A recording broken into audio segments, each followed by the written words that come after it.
से कोई भी अगर आपको कार्य करना है तो आपको पूरे हाथ को यानी ब्रह्मांडीय ऊर्जा को पूरा का पूरा अपने अंदर लेना होगा। 3 घंटे का ध्यान करना है, 2 घंटे स्वाध्याय करना है और 1 घंटा सज्जन सांगत्य करना है। क्योंकि जब हम ध्यान करते हैं तो हमारा ये आनंदमय शरीर, इसको पोषण मिलता है, ये नरिश होता है। आध्यात्मिकता ऐसी चीज है दोस्तों, जब हमें पता चलता है कि इसके कारण हम हैं, केवल आपको उसके पीछे का तात्विक कारण जानना होगा कि ये हमारे जीवन में घटित हुआ है तो ये हमें कुछ सिखाने आया है।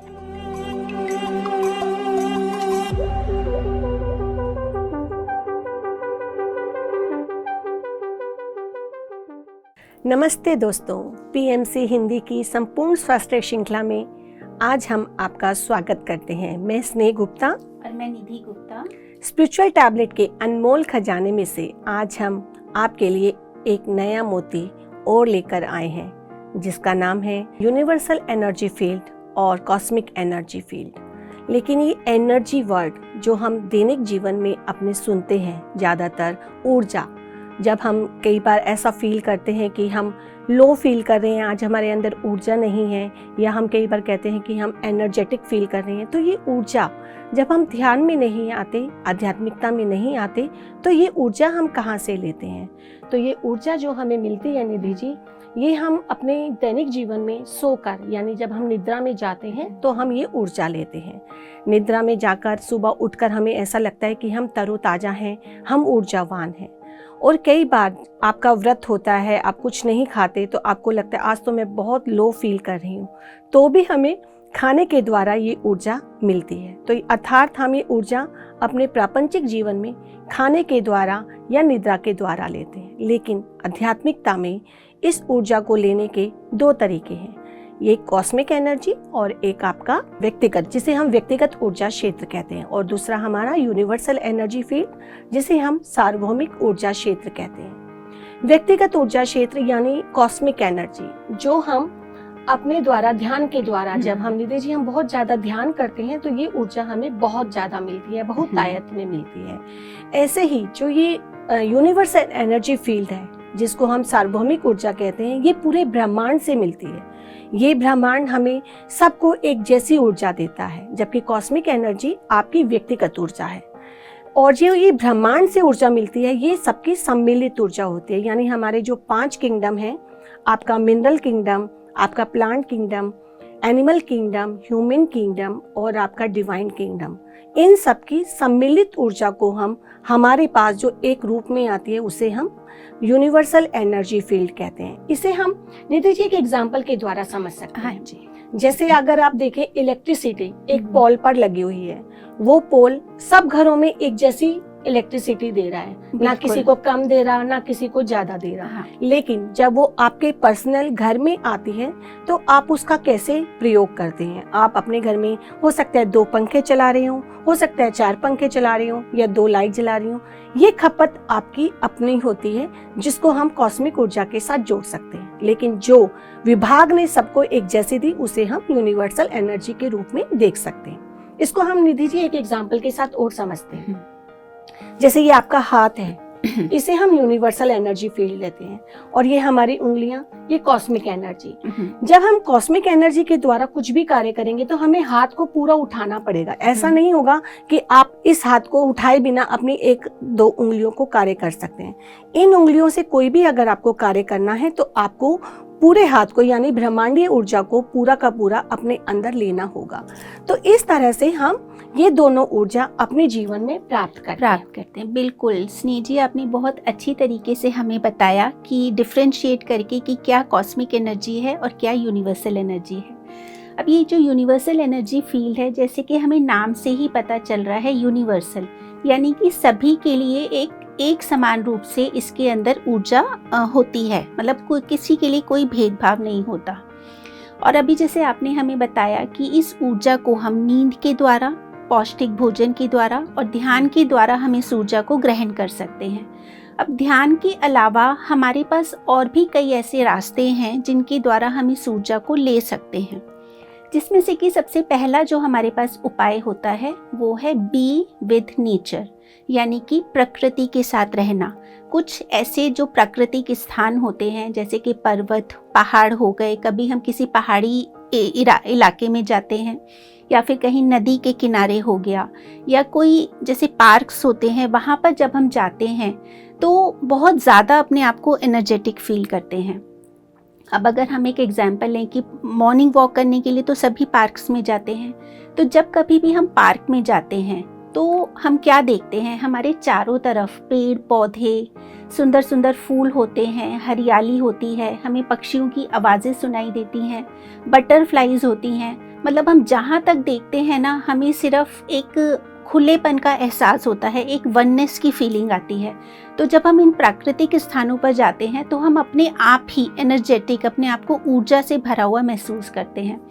ये ठीक उसी तरह से है कि जब हमारी गाड़ी में पेट्रोल कम हो जाता है तो हम उस गाड़ी को लेकर के पेट्रोल पंप तक जाते हैं उसमें पेट्रोल भरवाने के लिए। तो इसी तरह से हमें भी अपने दैनिक जीवन में महीने में एक बार जो हमारा ऊर्जा स्तर थोड़ा सा कम हो गया है, उसको पूरा टॉपअप करने के लिए हमें इन प्राकृतिक स्थानों पर ज़रूर जाना चाहिए।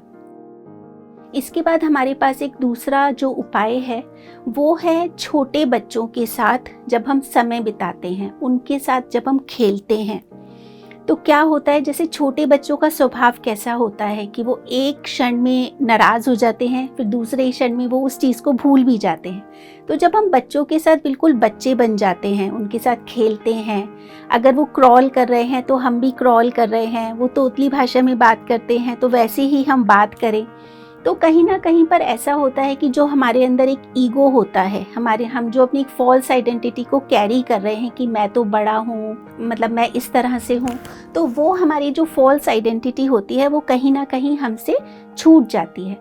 तो बच्चों के साथ भी जब हम थोड़ा सा भी अगर हम समय बिताते हैं तो ऐसा लगता है जैसे हमारी सारी थकान दूर हो गई और हम वापस ऊर्जा से भर गए हैं। और इसके अलावा एक और चीज़ है कि जब हम कोई क्रिएटिव काम करते हैं, जैसे कि कोई कला से जुड़ा हुआ काम, अब ये काम कोई हमारा पैशन हो सकता है जो कि कहीं पहले हमसे छूट गया, तो कोई भी रचनात्मक कार्य जैसे कि आपका वो ड्राइंग हो सकता है, कुछ पेंटिंग का काम हो सकता है, या फिर कोई कला से जुड़ा हुआ काम जैसे कि सिंगिंग है, डांसिंग है, इस तरह से भी जब हम कोई काम करते हैं, जब हम एक प्रेजेंट मोमेंट में रहते हैं, क्योंकि जब हम कोई भी ऐसा रचनात्मक कार्य करते हैं ना, तो हम हमेशा ये महसूस करते हैं कि हमें अपने आसपास के वातावरण की कोई सुध नहीं रहती, हम पूरा का पूरा उस समय उसी काम को कर रहे होते हैं। तो इसके द्वारा भी हम भरपूर मात्रा में ऊर्जा को ग्रहण कर सकते हैं। अब इसके साथ साथ अगर हम ध्यान भी करें तो फिर तो सोने पे सुहागा हो जाता है, क्योंकि जितनी ज़्यादा से ज़्यादा ऊर्जा हम अपने ब्रह्मरंध्र से हमारे अंदर प्रवाहित होती है, तो हमारी जो भी छोटी मोटी बीमारियां हैं, जो भी छोटी मोटी परेशानियां हैं, वो बिल्कुल हमारे अंदर से निकल जाती हैं। बिल्कुल ठीक कहा निधि जी आपने कि हम किस तरह से ऊर्जा को लेते हैं। इतने सारे स्रोत हैं हमारे पास, लेकिन इसमें निधि जी एक चीज और मैंने देखी है कि क्या होता है, हम ऊर्जा को कई बार नेगेटिव या पॉजिटिव मानते हैं। बिल्कुल, कि लोगों का कहना होता है हमारे को बहुत नेगेटिव एनर्जी है, हमारे अंदर पॉजिटिव एनर्जी है, लेकिन उन्हें ये समझ नहीं आता कि ऊर्जा तो एक माध्यम है, सिर्फ माध्यम, मीडियम जिसे हम कह सकते हैं कि ऊर्जा ना तो नेगेटिव होती है दर्शकों, ना पॉजिटिव। ऊर्जा ऊर्जा ही है जो आपको आपके ध्यान के द्वारा या किसी और स्रोत के द्वारा मिल रही है। उसमें जाने वाले विचार वो उसको नेगेटिव या पॉजिटिव बनाते हैं। आपकी थॉट, स्पीच, इस तरह के जो कारण है वो उसको नेगेटिव या पॉजिटिव बनाते हैं। ऊर्जा सिर्फ एक स्रोत है, एक माध्यम है जो आपके अंदर जा रहा है। इस ऊर्जा के द्वारा जब ये ऊर्जा आपके अंदर जाती है, पूरी तरह से आपके नाड़ी मंडल को शुद्ध कर देती है। इतना ये शुद्ध रूप होता है कि आपकी पूरी नाड़ियों में ये पूरी तरह से प्रवाहित होती है।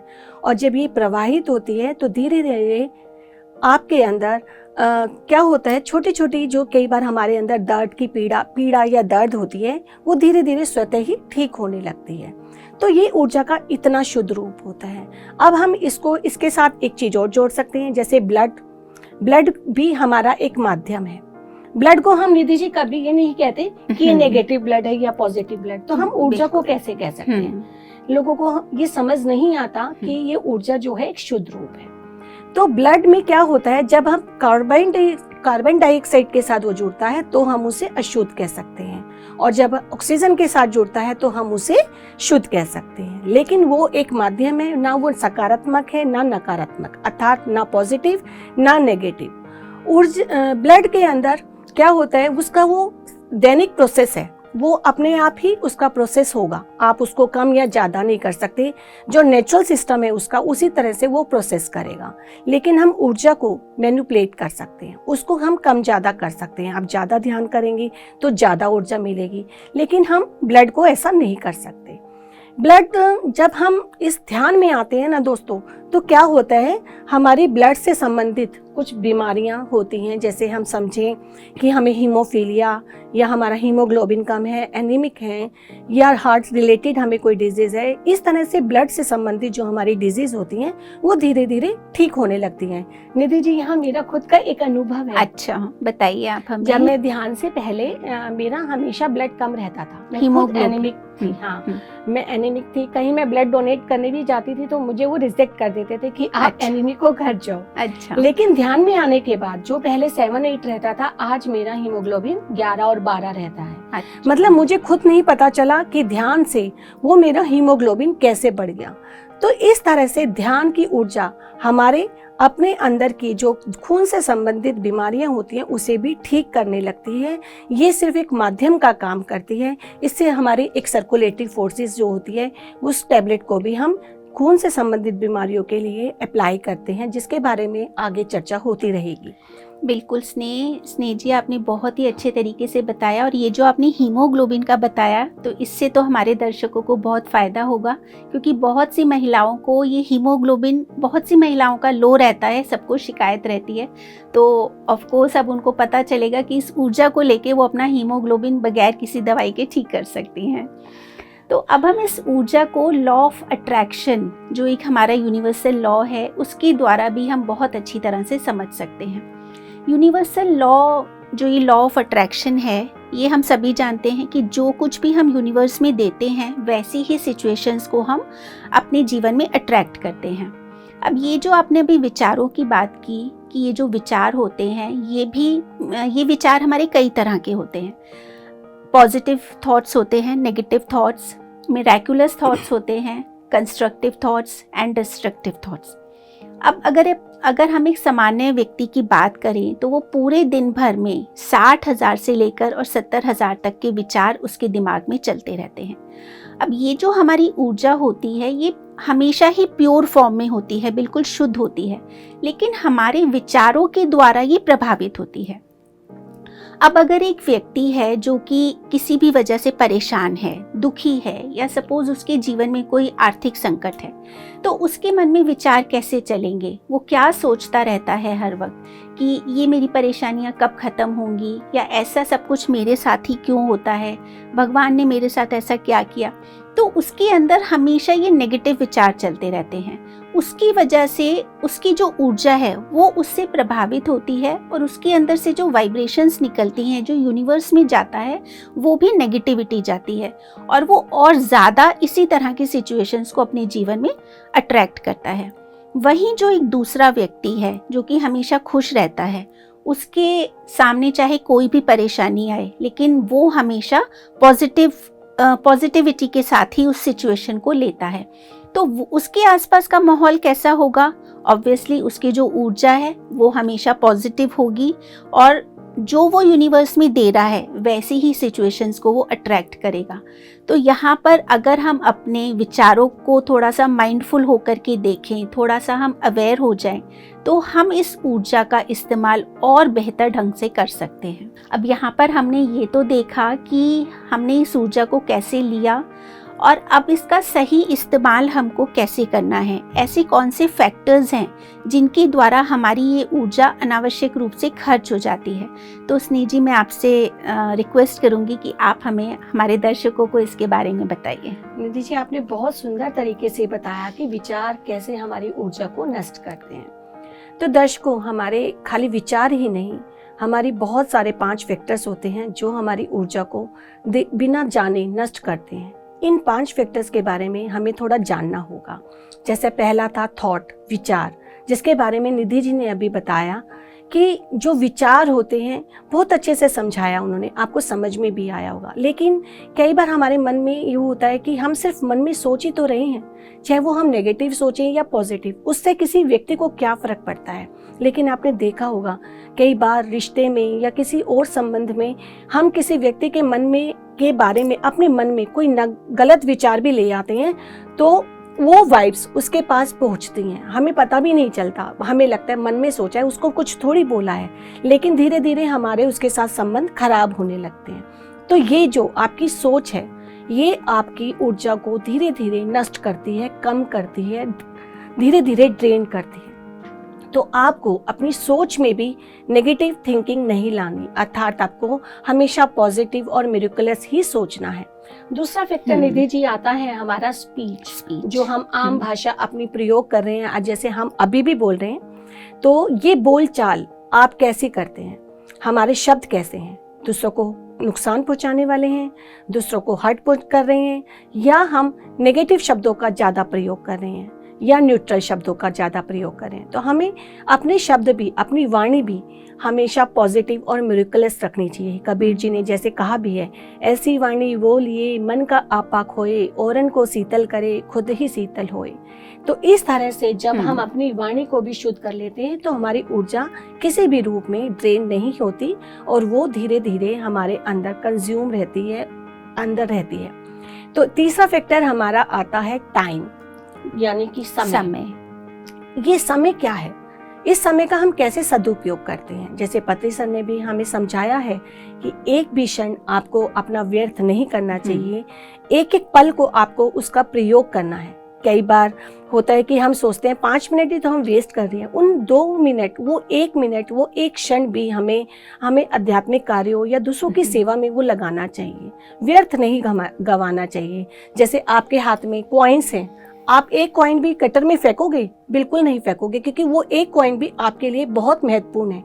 ऐसे ही हमारे समय का एक एक पल बहुत महत्वपूर्ण है, जो हम अपने ये 5 सेंसेस के द्वारा व्यर्थ करते हैं। ये जो हमें शक्तियाँ मिली हैं, इनके द्वारा हम कुछ भी नेगेटिव चीज़ों को लेकर व्यर्थ करते हैं। तो इसे भी हमें बचा के रखना है, देखना है कि हम अपने समय का सदुपयोग करें।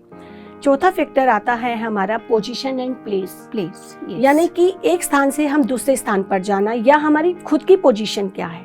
ज्यादातर आम जिंदगी में निधि जी हमने देखा है कि लोगों को दूसरों की जिंदगी में बहुत दिलचस्पी रहती है। हम आध्यात्मिकता में नहीं आते तो हमारे मन में हमेशा दूसरों के अंदर झांकने की प्रवृत्ति होती है, या हम ये देखते हैं कि उसके जीवन में जाकर देखें तो सही क्या हो रहा है। तो लेकिन ये जो हमारी सोच है या दूसरों के जीवन में झांकने का एक तरीका, ये भी हमारी ऊर्जा को कहीं ना कहीं ड्रेन करता है, कम करता है। जैसे मान लीजिए एक रामलीला आपके सामने चल रही है, जो राम और सीता का किरदार निभा रहे हैं वो आपके सामने ऑन द पिक्चर है, फ्रंट में है, वो बहुत अच्छा रोल प्ले कर रहे हैं, आपको बहुत अच्छा लग रहा है, आप खुश हो रहे हैं। लेकिन आप कहीं बैक स्टेज जाकर आप ये देखें कि राम जी क्या कर रहे हैं, वो स्मोकिंग कर रहे हैं या कुछ और काम कर रहे हैं, या सीता जी कुछ और कर रही हैं, तो ये आपका रोल नहीं है। आपको फ्रंट में जो दिखाया जा रहा है, आपको वो देखना, किसी दूसरे की लाइफ में झांकने का कोई अर्थ नहीं है। अगर आपने ऐसा किया तो वहां भी आपकी ऊर्जा व्यर्थ हो रही है। और प्लेस, जैसे हम देख रहे हैं कि प्लेस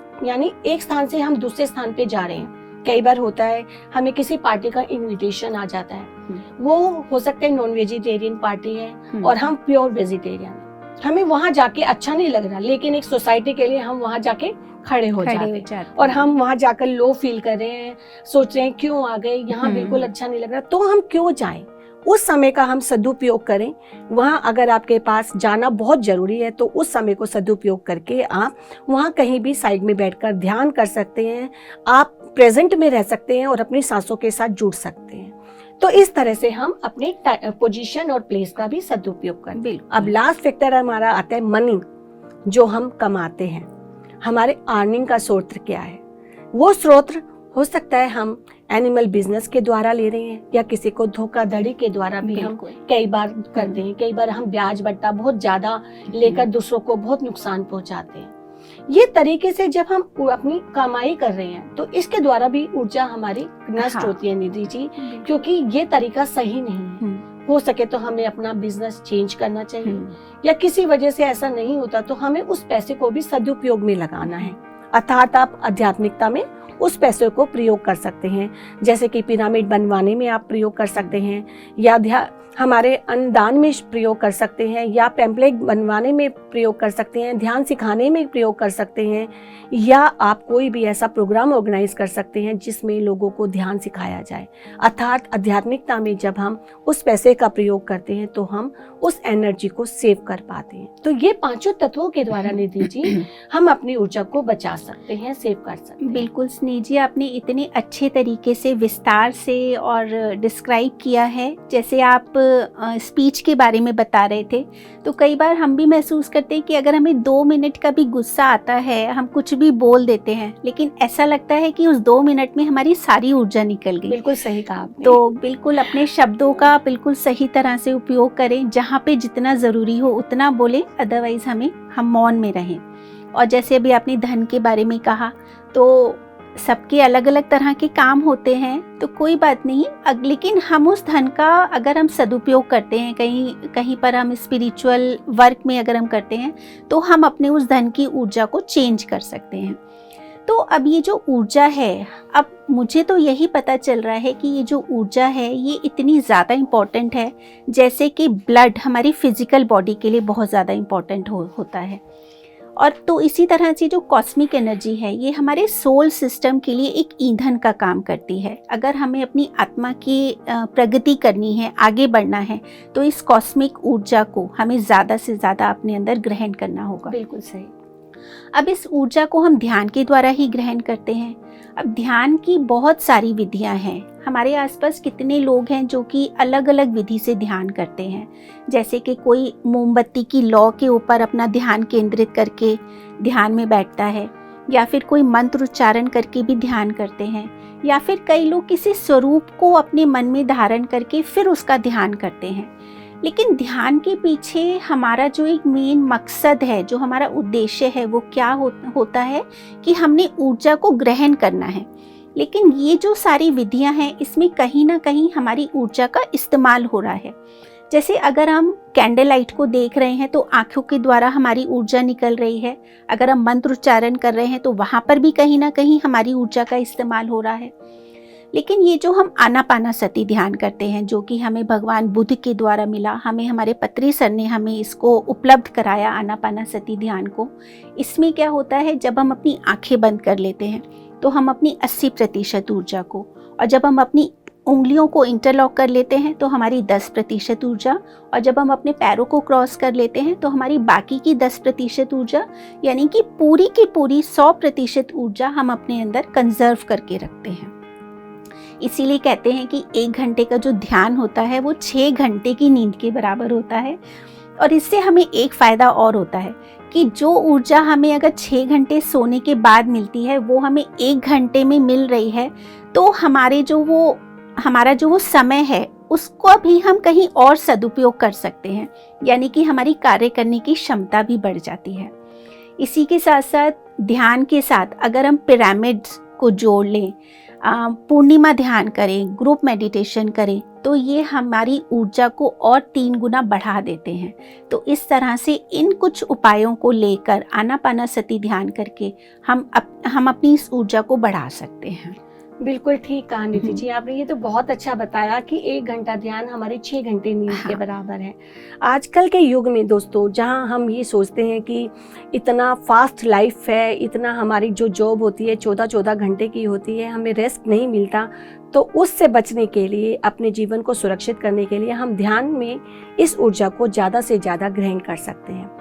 दोस्तों यहाँ एक चीज़ और है, जैसे हम कहते हैं कि जब हम ध्यान में आ जाते हैं, हम ECW से बने हैं, अर्थात एनर्जी, कॉन्शियसनेस और विजडम। लेकिन जब हम ध्यान में शुरू में आते हैं तो हमें सबसे पहले आने से ऊर्जा मिलती है, यानी एनर्जी मिलती है। उसके बाद धीरे धीरे हम क्या लेते हैं, पहले विजडम लेते हैं, यानी ज्ञान लेते हैं। जब हमें ज्ञान होने लगता है तब हमारी चेतना जागृत होती है, यानी कॉन्शियसनेस हमारी बढ़ती है, यानी कि हम EWC के क्रम में चलते हैं, लेकिन जब हम इसके अभ्यस्त हो जाते हैं, हम बहुत ज़्यादा ध्यान वगैरह करते हैं, ज्ञान ले लेते हैं, तो निधि जी ये क्रम उल्टा हो जाता है। अच्छा। ये ECW बन जाता है, अर्थात हमें पहले एनर्जी मिलती है, फिर हमारी कॉन्शियसनेस जागृत होती है, फिर हमें विजडम मिलता है और हमें ये पता होता है कि हमें कौन सा ज्ञान लेना है, क्या करना है, किस पथ पर आगे चलना है, ये हमें बहुत ज़्यादा समझ में आने लगता है। जैसे कि अगर हम देखें, हमने समझा कि हमें ध्यान जो है हमारा 50%, यानी दीदी जी 50% हमारा ध्यान के द्वारा विचार खत्म हो जाते हैं और हमारा 40% जो ध्यान है वो हमारा सज्जन सांगत्य और स्वाध्याय के द्वारा खत्म हो जाता है। यानी दोस्तों हमें इतना फायदा होता है अगर हम ध्यान, सज्जन सांगत्य और स्वाध्याय करें तो हम 90% हम इन सब चीज़ों से ऊपर उठ जाते हैं। हमारे विचार, अनावश्यक सोच, ये सब धीरे धीरे हमारी खत्म होने लगती है। हमारा डर जो कहीं ना कहीं किसी रूप में हमारे अंदर होता है वो भी हमारा खत्म होने लगता है। बचा सिर्फ 10%। ये 10% क्या है? ये साक्षी भूत है। जैसे भगवान कृष्णा साक्षी भूत थे, हमें वो 10% भी हमें अपने अंदर देखना है। यानी कि अगर हमारे क्रोध आ रहा है तो हमें एक साक्षी भूत बनना है और उसे सिर्फ और सिर्फ देखना है कि वो क्या कह रहा है, क्या मैसेज दे रहा है, उसके द्वारा हमें आगे कैसे बढ़ना है। तो निधि जी आप बताइए ये 10% को हम कैसे लेंगे? स्नेह जी, बहुत ही अच्छे तरीके से आपने हमारे दर्शकों को ये EWC का कॉन्सेप्ट समझाया और कैसे हम अपनी 50% हमारी जो परेशानियां हैं उनको हम ध्यान के द्वारा दूर कर सकते हैं, स्वाध्याय और सज्जन सांगत्य करके 40% और कैसे हम 10%। अब ये जो 10% है इससे बाहर आने के लिए भी हमारे डॉक्टर GK सर का एक बहुत ही सुंदर कॉन्सेप्ट है जो कि है ट्रू डिफ़िकल्टीज़। ट्रू डिफ़िकल्टीज़, इसको अगर हम हिंदी में समझें कि सच्ची कठिनाइयाँ, अब ये दोनों वाइसा वर्सा है कि कठिनाइयाँ भी और सच्ची भी, ट्रू वो कैसे हो सकती हैं? कठिनाइयाँ तो कठिनाइयाँ होती हैं।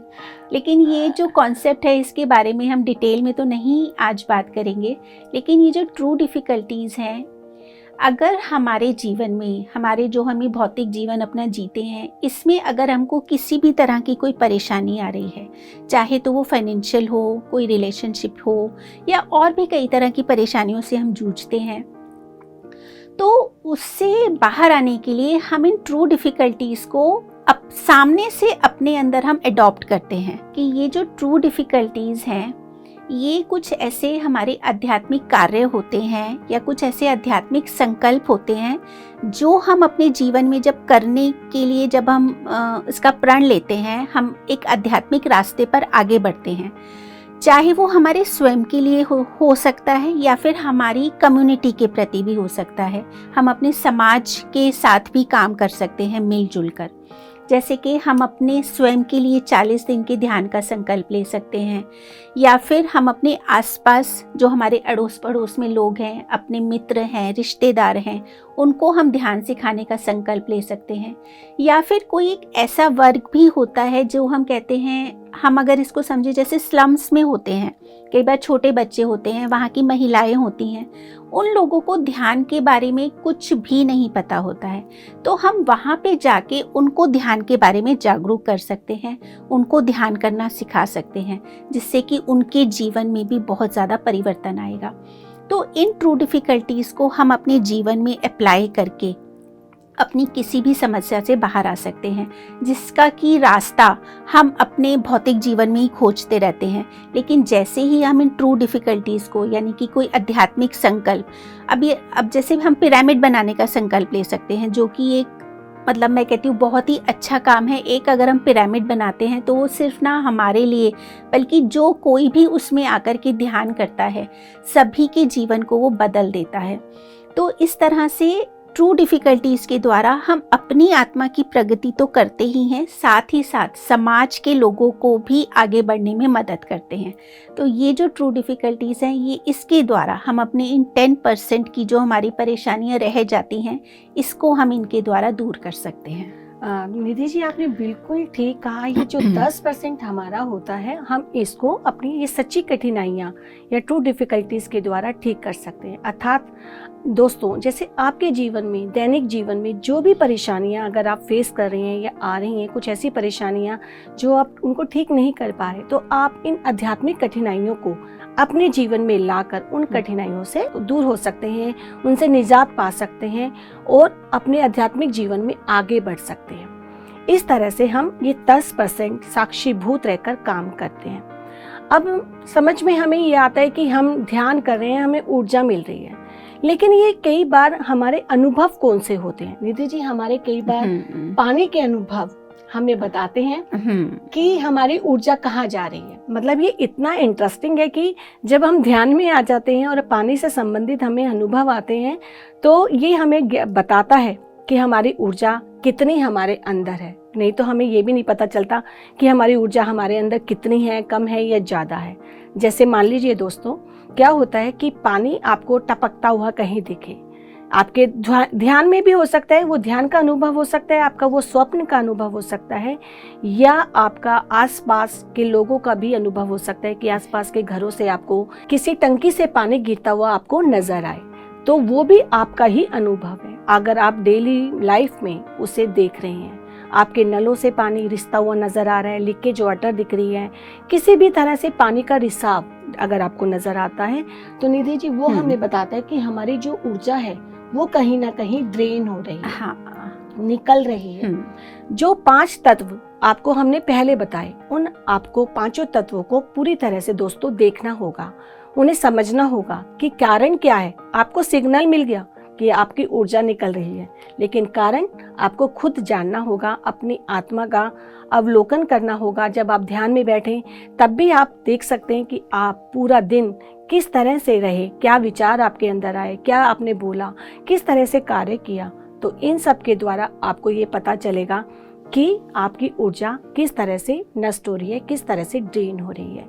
इसके विपरीत अगर हम निधि जी चलते हैं तो क्या होता है, बहुत पानी अगर हमें दिख रहा है, तालाब दिख रहा है, समुद्र दिख रहा है, नदियां दिख रही हैं, तो ये पानी हमें बहुत ज्यादा दिख रहा है, बहुत आयत में जब हमें पानी दिख रहा है तो इसका मतलब आपके अंदर बहुत ऊर्जा है। इतनी ऊर्जा है कि अब आपको इस ऊर्जा का सदुपयोग करना है, इस ऊर्जा को कहीं ना कहीं हमें लगाना है। तो कहाँ लगाएंगे आप इस ऊर्जा को? आप रचनात्मक कार्यों में लगा सकते हैं कि आप कोई काम करें, ऐसा काम आपके अंदर कोई कला जो बचपन से कई बार होता है। ज्यादातर निधि जी मैंने देखा है कला सबके अंदर है, बस हम एक उस कला को कहीं ना कहीं दबा देते हैं, क्योंकि सरस्वती हमारे साथ ही आती है। हाँ। लेकिन वो कला छिप जाती है किसी भी कारण से, तो वो कला को आपको बाहर निकालना है। वो आपकी संगीत की कला हो सकती है, आपकी डांसिंग की कला हो सकती है, आपकी ड्राइंग की कला हो सकती है, आपका कोई इंस्ट्रूमेंट सीखने की कला हो सकती है, या आप कहें कुकिंग की कला हो सकती है। मतलब इस तरह से हमारे पास 67 अप्रॉक्स कला होती हैं, जिनको हम उसमें प्रयोग कर सकते हैं। अपनी ऊर्जा को उसको सीखने में, उस कला को जानने में, उस कला का ज्ञान प्राप्त करने में हम प्रयोग करते हैं। या दूसरा हम कह सकते हैं कि हम स्वाध्याय करें। स्वाध्याय, अपनी आत्मा का अध्ययन जब आप करते हो तो आपकी ऊर्जा बहुत ज़्यादा प्रयोग होने लगती है और आपका ज्ञान बढ़ने लगता है। जैसे हमने सुना भी है, पत्री सर हमें कहते हैं, ध्यान ज्ञान सेवा। जब आपका ध्यान हुआ, आप ज्ञान की तरफ गए, आपने अपनी ऊर्जा का सदुपयोग किया, तो अब आप सेवा की तरफ जाओ, यानी कि आपको अपने आप को दूसरों की सेवा में लगाना। उस ऊर्जा को आप ध्यान सिखाने में, दूसरों को ध्यान के बारे में बताने में, अपने अनुभव साझा करने में इस तरह से सदुपयोग कर सकते हैं। तो हम इस तरह से अपनी ऊर्जा का सदुपयोग करते हैं जब हम पाने के अनुभव हमारे जीवन में आते हैं। बिल्कुल स्नेह जी, जैसे अभी आपने बताया कि जो अगर हमें पानी की लीकेज दिख रही है, या हमारे घर में अगर हम फिजिकल भी अगर हम एक्सपीरियंस कर सकते हैं, ध्यान में भी, लेकिन जिन लोगों के साथ ऐसा होता है लेकिन वो ये मानने के लिए तैयार नहीं होते कि हम कुछ गलत बोल रहे हैं या हम तो गलत वो हमेशा यही कहते हैं, नहीं हम तो हमेशा अच्छा ही सोचते हैं, हम तो कभी किसी को बुरा नहीं कहते। तो इसके लिए भी जीके सर ने एक बहुत अच्छा उनका कॉन्सेप्ट है, सेल्फ इंट्रोस्पेक्शन, कि हम आंखें बंद करके और स्वयं अपने अंदर अपने पूरे दिन भर का जो हमने गतिविधियां हैं हमारी, उनके ऊपर अगर हम नज़र डालें, एक उसको देखें, तो हमें पता चलेगा कि शायद अगर हमारे विचार सही हैं तो हो सकता है कभी हमने किसी को कुछ गलत बोल दिया हो। अगर वो भी सही है तो हो सकता है कि हम अपने धन का कुछ गलत तरीके से इस्तेमाल कर रहे हों। तो ये जो हमारे 5 फैक्टर्स हैं, तो इसमें से कहीं ना कहीं कुछ ऐसा ज़रूर निकलेगा जिसके थ्रू हम अपनी इस एनर्जी को वेस्ट कर रहे हैं। तो ये हमको पता चलेगा सेल्फ इंट्रोस्पेक्शन से, जो कि हर किसी को रात को सोने से पहले 5 मिनट के लिए ज़रूर करना चाहिए। तो इससे हमें हमारी गलतियां भी पता चलती हैं, या फिर अगर हम कुछ अच्छा काम कर रहे हैं तो उसके बारे में भी हमें पता चलता है। और जैसे अभी आपने ध्यान के बारे में ये बताया कि पानी जब हमें दिखता है, तो इसके ऊपर मुझे हमारे एक मेडिटेटर मेरी साथी हैं, उनका मुझे एक्सपीरियंस याद आता है। उनको मैंने कहीं पर सुना था कि जब वो ध्यान में नए नए आए थे, तो थोड़े टाइम के बाद जब उन्होंने ध्यान करना शुरू किया तो उनको भी पानी दिखाई देता था, भरा हुआ तालाब दिखाई देते थे, समुद्र। तो उनको समझ नहीं आता था कि इसके पीछे रीज़न क्या है कि मैं ध्यान कर रही हूँ और मुझे पानी नज़र आ रहा है। तो बट जैसे जैसे उन्होंने और मास्टर से बात करनी शुरू की, अपने अनुभव को उन्होंने जब शेयर किया, तो तब उनको ये पता चला कि अब उनके अंदर ऊर्जा इनफ मात्रा में है और अब उन्होंने नेक्स्ट स्टेप एक लेना है, अपनी उस ऊर्जा का उन्होंने आगे इस्तेमाल करना है। जैसे हमारे पत्री सर भी बताते हैं ना कि सिर्फ ध्यान करना ही काफ़ी नहीं है, ध्यान के बाद हमने एक स्टेप और लेना है, उसके बाद और एक स्टेप लेना है। 3:2:1 का रेशो हमारे पत्री सर बहुत खूबसूरती के साथ बताते हैं कि हर किसी को 3 घंटे का ध्यान करना है, 2 घंटे स्वाध्याय करना है और 1 घंटा सज्जन सांगत्य करना है। क्योंकि जब हम ध्यान करते हैं तो हमारा ये आनंदमय शरीर, इसको पोषण मिलता है, ये नरिश होता है। और जब हम स्वाध्याय करते हैं तो हमारा विश्वमय शरीर, उसको पोषण मिलता है। और जब हम शेयरिंग करते हैं, सज्जन सांगत्य करते हैं, तो हमारा निर्वाणमय शरीर पोषित होता है। सज्जन सांगत्य का स्नेह जी इतना ज़्यादा महत्व है। कई बार हम लोग सोचते हैं कि ठीक है, हमें अनुभव आया है ना, तो ये कोई इतना इम्पोर्टेंट नहीं है, हम क्यों किसी को बताएं, या मैं बताऊंगी तो दूसरे को क्या फ़र्क पड़ेगा, उससे क्या फ़ायदा होगा। लेकिन जब हम अनुभव सुनते हैं किसी के और अपने अनुभव सुनाते हैं, और सामने से जब कोई उससे रिलेटेड हमसे कोई क्वेश्चन पूछता है, तो उससे हमारा ज्ञान बढ़ता है। तो इस तरह से जब हम सज्जन सांगत्य करते हैं ना, तो कहीं ना कहीं हम अपनी आत्मा का विकास करते हैं। तो ये तीनों चीज़ें हमें अपने ध्यान के साथ साथ ज़रूर लानी है। क्योंकि कई लोग ऐसा सोचते हैं कि बस हम ध्यान में आ गए, ध्यान कर लिया, तो ये हमारा एक फाइनल डेस्टिनेशन हो गया, बस अब हमने अपनी मंजिल को पा लिया। लेकिन ध्यान जो है ये डेस्टिनेशन नहीं है, ये जो हमारी आत्मा की प्रगति की, अगर हम एक सीढ़ी की तरह से उसको देखें, तो ये उसका पहला स्टेप है। इसके आगे आगे हमको स्वाध्याय में जाना है, सज्जन सांगत्य करना है, और फिर उसके बाद हमने फिर सेवा में आना है, जिसको हम स्पिरिचुअल साइंस सर्विस कहते हैं। तो इस तरह से हमने आगे बढ़ना है और अपनी ऊर्जा का इस्तेमाल इस तरह से आध्यात्मिक कार्यों में ज़्यादा से ज़्यादा लगाना है। निधि जी, आपने बहुत अच्छा कहा और आपने अनुभव की बात की, तो मेरा भी एक अनुभव है।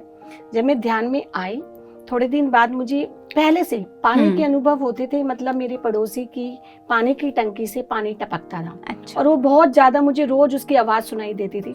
समझ नहीं आता था कि क्यों होता है, और मैं बहुत इरिटेट भी होती थी। लेकिन जब ध्यान में आई तो इसका कारण पता चला, और अपने विचारों पर जब मैंने काम करना शुरू करा, तो वो आवाज आज मुझे सुननी बंद हो गई। अच्छा। मुझे पता भी नहीं चलता वो पानी गिरता है तो, और पहले रोज मुझे वो आवाज सुनाई देती। मतलब हमें ये ध्यान से इतनी ज्यादा अवेयरनेस आ जाती है दोस्तों, कि हम हर पल जागरूक हो जाते हैं। हमें समझ आता है कि हमारे आसपास क्या घटित हो रहा है, किस वजह से हमारी ऊर्जा का निकास हो रहा है, और हम उस ऊर्जा को बचा सकते हैं, अपने पास रख सकते हैं।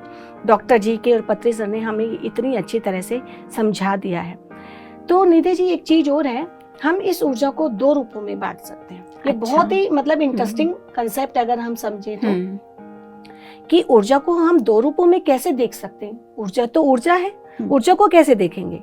तो दोस्तों, यहाँ हम ऊर्जा को एक कण और एक तरंग के रूप में देखते हैं।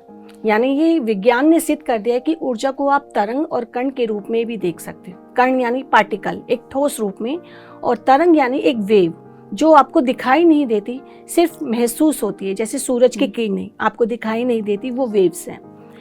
तो ये जो क्रिया है तरंग और कण की, इसको हम कैसे समझेंगे?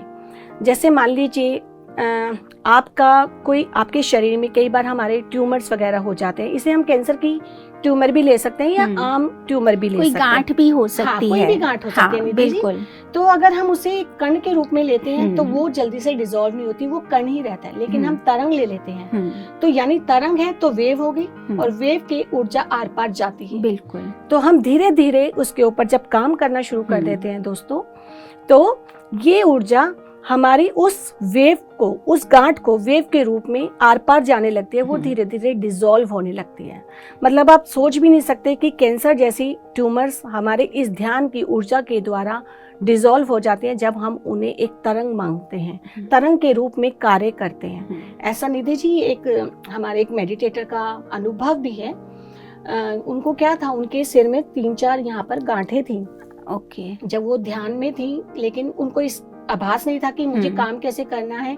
जब हम डॉक्टर जीके की टैबलेट्स की और ये पद्धति को समझा, तो उन्होंने उन गांठों को ये समझा कि ये कण नहीं, ये हमारी वेव्स हैं, तरंग है। और उन्होंने उसको, जब भी वो ध्यान में बैठते कि मेरी जो ऊर्जा है इस गांठ के आर पार जा रही है, आर पार जा रही है।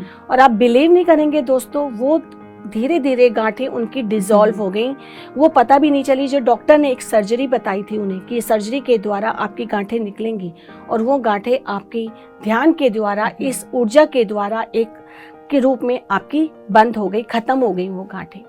हम इसे ये भी देखते हैं कि जैसे आपने एक नाम सुना होगा, एलेक्स ऑर्बिटो।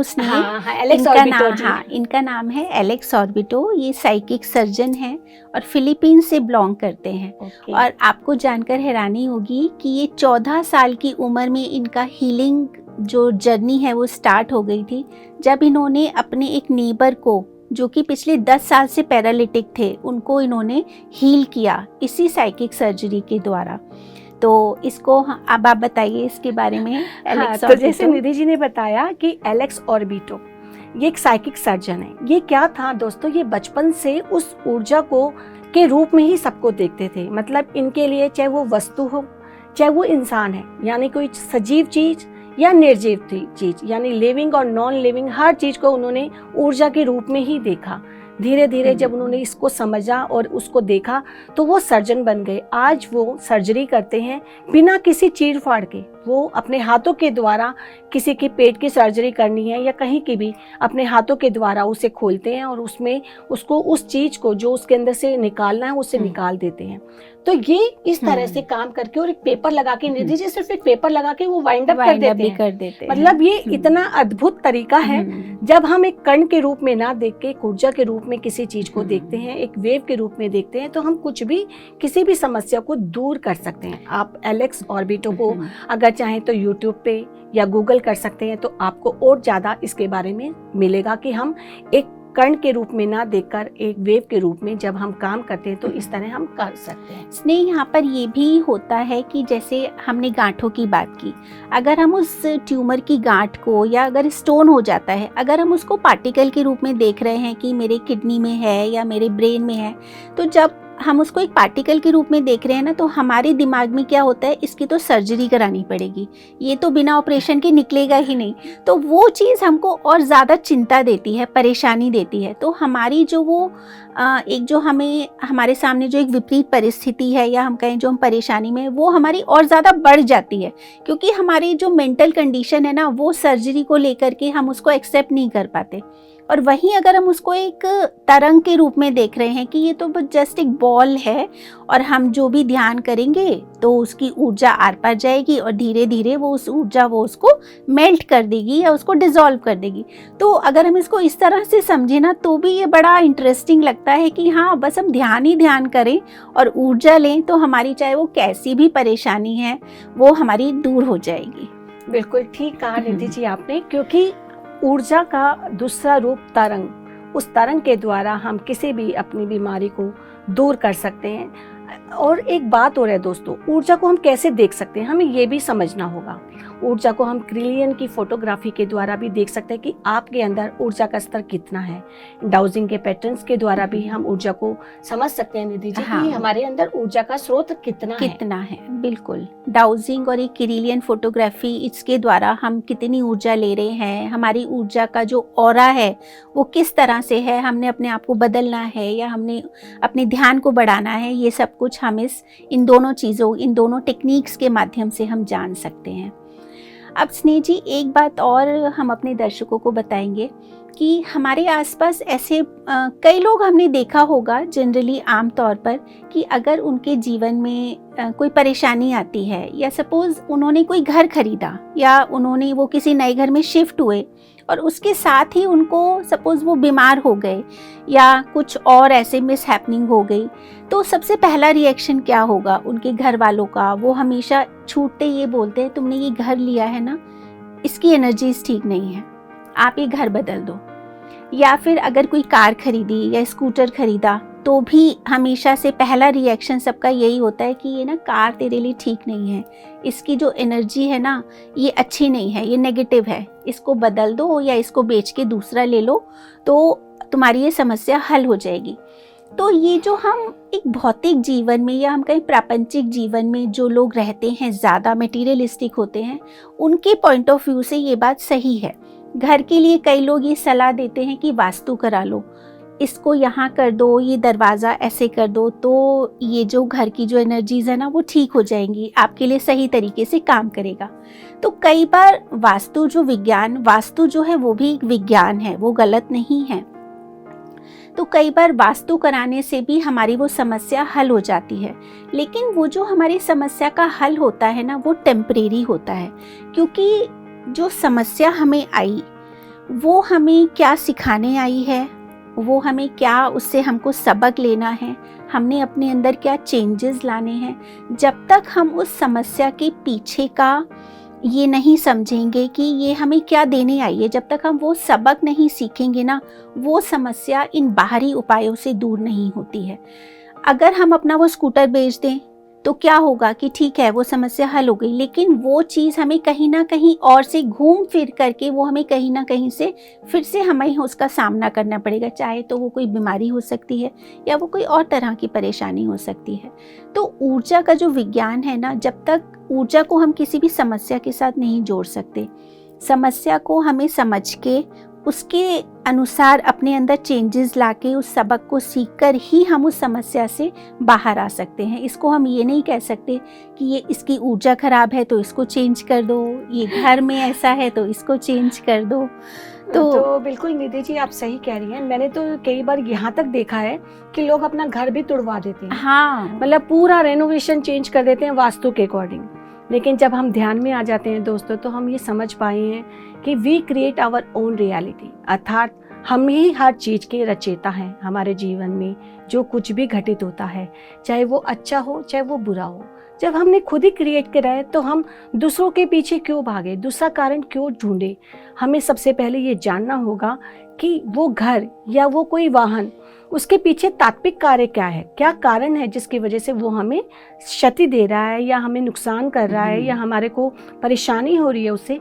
तो ये हम जब समझ जाते हैं कि हम क्रिएटर हैं, हमने ही क्रिएट करा है, तो हम इस बात को पूरी तरह से जानकर उस समस्या को समझ पाते हैं, उसका कारण जानकर उस कारण को दूर करते हैं। क्योंकि हमने ये भी जान लिया कि suffering is due to individual ignorance, अर्थात अज्ञानता के कारण ही हमारे जीवन में समस्याएं आती हैं। बिल्कुल। और ये अज्ञानता कैसे होती है दोस्तों, हम ज्यादातर क्या करते हैं, हमारे जीवन में कुछ भी घटित होता है तो हम दूसरों को दोष देते हैं। कभी ये नहीं सोचते कि इसका कारण हम ही है, हमारी वजह से हुआ है, जो कुछ भी हुआ हमने ही क्रिएट करा है। बस दूसरों को दोष देना, दूसरों के ऊपर बातें डालना, हमने यही सीखा। लेकिन ये आध्यात्मिकता ऐसी चीज है दोस्तों, जब हमें पता चलता है कि इसके कारण हम हैं। किसी घर को या किसी वाहन को बदलने से कुछ नहीं होगा, केवल आपको उसके पीछे का तात्विक कारण जानना होगा कि ये हमारे जीवन में घटित हुआ है, तो ये हमें कुछ सिखाने आया है,